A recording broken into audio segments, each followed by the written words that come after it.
जय माता दी। आज सावन माह का दूसरा मंगलवार है। आज आप रसपान करेंगे मंगल गौरी व्रत कथा और आरती। पंपरा नामक एक गांव में साहूकार अपनी पत्नी के साथ रहता था। वे धनवान और सुखी थे, परंतु उनकी कोई संतान नहीं थी। बस यही दुख उनको मन में मन खटकता रहता था। एक दिन साहूकार के घर पर एक साधु आया।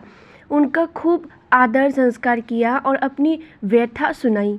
उन्होंने मंगल गौरी की पार्वती जी की पूजा करने तथा व्रत रखने को कहा। श्रावण मास के पहले मंगलवार से सेठानी ने पार्वती जी की पूजन करना प्रारंभ कर दिया। उस दिन वो व्रत भी रखती। कई महीनों तक उसने व्रत एवं पूजा किया। उसके भक्तिभाव से माँ पार्वती जी प्रसन्न हुई।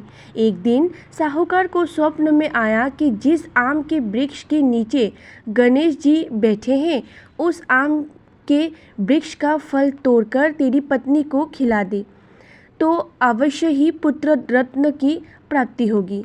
अब तो साहूकार ऐसे आम के वृक्ष को ढूंढता फिरा। एक दिन उसे ऐसा आम का पेड़ दिखाई दिया, तो वो फल तोड़ने के लिए उसने पेड़ पर पत्थर मारे। आम का फल तो प्राप्त हो गया, परंतु गणेश जी को पत्थर लगने जाने से उन्होंने श्राप देते हुए कहा, हे स्वार्थी मनुष्य, तूने अपने स्वार्थ के कारण मुझे चोट पहुंचाई है। अंत तुझे भी ऐसा ही चोट लगेगी। माँ पार्वती की आशीर्वाद से तुझे पुत्र रत्न की तो प्राप्ति होगी, परंतु वो सर्प दशा के कारण 21 वर्ष की आयु तक जीवित रहेगा। ऐसा वाणी सुनकर साहूकार घबरा गया।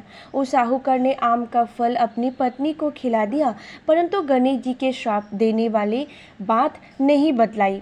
9 महीने बाद उसको एक सुंदर बालक का जन्म हुआ। उसका नाम मनु रखा गया। उन्होंने मनु के लाड़ प्यार में कोई कमी नहीं रखी। धीरे धीरे मनु 20 वर्ष का हो गया। वो अपने पिता के साथ व्यापार करने जाता। एक दिन व्यापार करने लौटते समय दोनों पिता पुत्र भोजन करने के निमित्त एक गांव के पास तालाब के किनारे पेड़ की छांव में बैठ गया और भोजन करने लगे। तदंतर उस गांव की 2 लड़कियां उस तालाब पर कपड़े धोने आईं।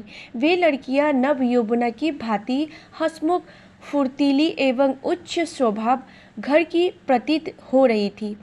कपड़े धोते समय वे आपस में वार्तालाप करती जाती। उनमें से एक कमला ने कहा, क्यों रे मंगला, तुझे याद है मैं कब से मंगलवार को मंगल गौरी का व्रत करती हूँ। अब तो अगले मंगलवार व्रत का उद्यापन भी करूँगी। इस व्रत के करने से मुझे मेरे मन लायक पति मिलेगा और सुख चैन से रहूँगी। ये कहते हुए मंगला ने आगे कहा, मंगला, तू भी अगले साल से श्रावण मास से पहले मंगलवार गौरी व्रत करना चालू कर देना, तो तुझे भी मनपसंद वर मिलेगा। इस व्रत को करने से पति की आयु भी बढ़ती है। तब तो मंगला भी व्रत करने को राजी हो गई।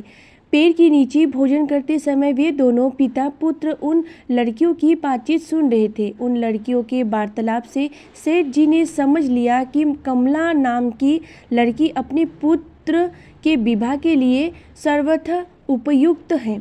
सेठ जी ने अपने पुत्र की मनोभावना जानने के लिए पुत्र से कई तरह की बात कही।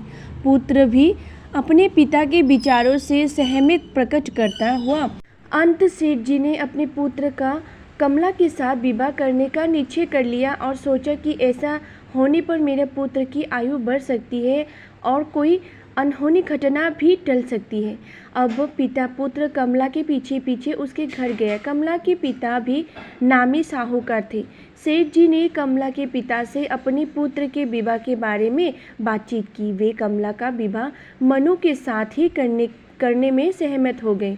शुभ मुहूर्त में बड़ी धूमधाम से उनका विवाह संपन्न हो गया। दोनों ने पति पत्नी के रूप में संसार चलना शुरू करा दिया, तो घर में आनंद का वातावरण रहने लगा। कमला ने ससुराल में आकर भी मंगलवार मंगल गौरी व्रत का नियम अनुसार चालू रखा, जिससे माता पार्वती एक दिन कमला को स्वप्न में दर्शन देकर कहने लगी, मैं तेरे व्रत से प्रसन्न हूँ, लेकिन तेरे पति की आयु बहुत कम है। अगले महीने मंगलवार को एक सर्प तेरे पति के प्राण लेने के लिए आएगा, लेकिन तू घबराना नहीं। सर्प के लिए एक प्याले में मीठा दूध रखना, उसके पास एक खाली मटकी रख देना। सांप दूध पीकर अपने आप ही मटकी के अंदर बैठ जाएगा। तब तू जल्दी से उस मटकी का मुंह कपड़ा से बांध देना और उसे जंगल में छोड़ देना। इससे तेरा पति के प्राण भी बच जाएंगे। अब मंगलवार का दिन आया। कमला ने किसी को कुछ नहीं बताया और माता पार्वती के कहे अनुसार सारा कार्य कर दिया। माँ पार्वती की कृपा से कमला के पति के प्राण बच गए। इस प्रकार व्रत के प्रभाव से मनु दोष मुक्त हो गया। जब घर के लोगों को सारी घटना मालूम हुई तो सबने खुशी मनाई। अब तो चारों ओर कमला का गुणगान होने लगा। गांव की महिलाएं ने भी कमला से व्रत का विधि विधान से पूछा और व्रत करने लगी। कमला ने भी अगले मंगलवार विधि विधान से मंगला गौरी व्रत का उद्यापन भव्य रूप से करवाया। ब्राह्मणों को भोजन करा, यथाशक्ति दक्षिणा देकर उनका आशीर्वाद लिया। अब सुनिए मंगल गौरी की आरती। जय अम्बे गौरी मैया, जय श्यामा गौरी, तुमको निश दिन धावत हरि ब्रह्मा शिव जी। ओम जय अम्बे गौरी मैया, जय श्यामा गौरी, मांग सिंदूर बिराजत, टीको मिद्र मद को, उज्ज्वल से दो नैना चंद्र बदननी को। ओम जय अम्बे गौरी मैया, जय श्यामा गौरी, कनक सावन कलेवर, रक्तांबर राजे, रक्त पुष्प गलमाला कंठन पर साजे। ओम जय अम्बे गौरी मैया, जय श्यामा गौरी, केह हरि बाहन राजत, खंडक खप्पर धारी, शूर नर मुनि जन सेवत, तिनके दुख हारी। ओम जय अम्बे गौरी मैया, जय श्यामा गौरी, कानन कुंडल शोभित, नासे गर्मावती, कोटिक चंद्र दिवाकर, सम्राजत ज्योति।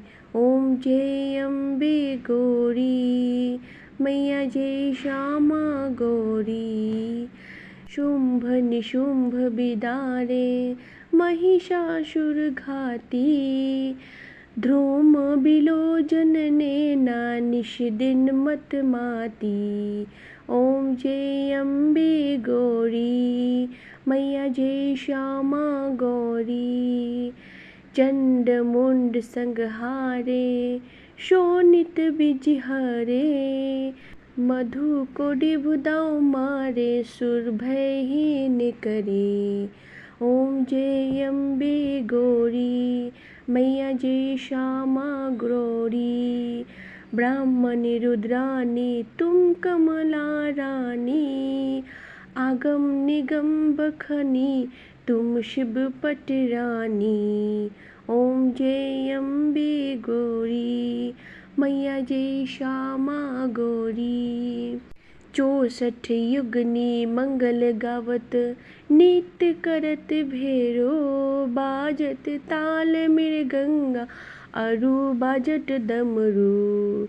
ओम जय अम्बे गौरी, तुम ही जग की माता, तुम ही हो भरता, भक्तन की दुख हरता, सुख संपत्ति करता।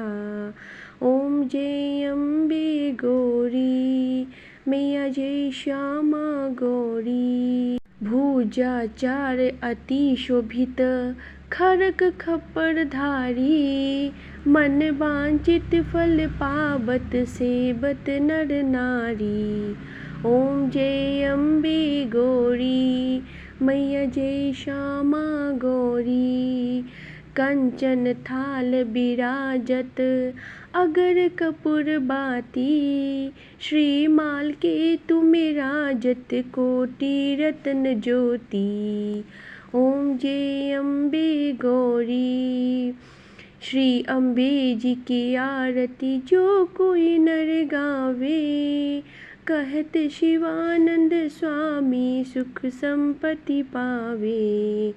ओम जय अम्बे गौरी मैया जय श्यामा गौरी, जय अम्बे गौरी मैया जय श्यामा गौरी। तुमको निश दिन धावत हरि ब्रह्मा शिव जी, ओम जय अम्बे गौरी।